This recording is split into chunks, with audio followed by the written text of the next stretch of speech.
प्रधानमंत्री मोदी का कहना है कि किसी भी स्तर पर भ्रष्टाचार का असर पूरे देश के लोगों पर पड़ता है। प्रधानमंत्री ने कहा कि भ्रष्टाचार को खत्म करना ही उनकी प्राथमिकता है। विरोधियों पर ईडी की कार्रवाई के आरोपों पर प्रधानमंत्री ने कहा कि ईडी के सिर्फ 3% मामले राजनीति से जुड़े लोगों के खिलाफ चल रहे हैं।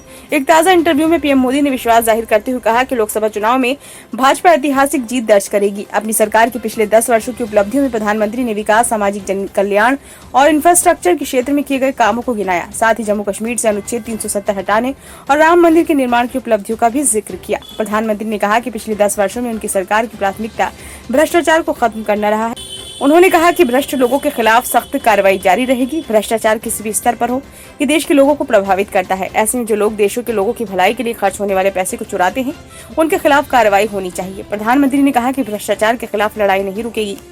प्रधानमंत्री मोदी का ये बयान ऐसे समय में सामने आया है जब झारखंड के पूर्व मुख्यमंत्री हेमंत सोरेन और दिल्ली के सीएम अरविंद केजरीवाल भ्रष्टाचार के आरोपों में जेल में बंद हैं। विपक्षी पार्टियां सरकार पर विरोधियों के खिलाफ केंद्रीय जांच एजेंसियों को इस्तेमाल करने का आरोप लगा रही हैं। इस पर प्रधानमंत्री ने आरोपों को सिरे से खारिज करते हुए कहा कि ईडी को सिर्फ 3% मामले ही राजनीति से जुड़े हैं।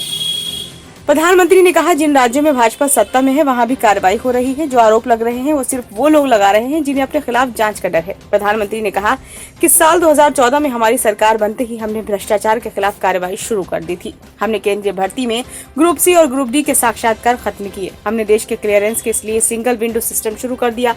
हमने सरकारी सेवाओं को जहाँ तक हो सके पारदर्शी बनाने की कोशिश की है। प्रधानमंत्री मोदी ने डायरेक्ट बेनिफिट ट्रांसफर यानी कि लोगों के बैंक खातों में सीधे पैसे भेजने के फायदे गिनाते हुए कहा कि सरकार को डीबीटी के जरिए 10 करोड़ से ज्यादा फर्जी लाभार्थियों को हटाने में मदद मिली है। सरकार ने इससे 2,75,000 करोड़ रुपए बचाए हैं जो गलत हाथों में जा रहे थे। प्रधानमंत्री मोदी ने कहा, साल 2014 से पहले ईडी ने 5,000 करोड़ रुपए की संपत्ति जब्त की थी। वहीं बीते 10 वर्षों में ईडी द्वारा जब्त की गई रकम बढ़कर 1 लाख करोड़ रुपए से ज्यादा हो गई है। 2014 से पहले ईडी ने 34 लाख रुपए नकद जब्त किए थे, जबकि हमारी सरकार में 2200 करोड़ से ज्यादा की नकदी जब्त की गई है। कल्पना कीजिए, अगर पैसा गरीब लोगों के कल्याण के लिए खर्च किया जाता तो इससे कितने लोगों को फायदा होता, युवाओं के लिए कितने अवसर बन सकते थे, कितने नई इंफ्रास्ट्रक्चर प्रोजेक्ट शुरू हो सकते थे। ब्यूरो रिपोर्ट, नई दिल्ली।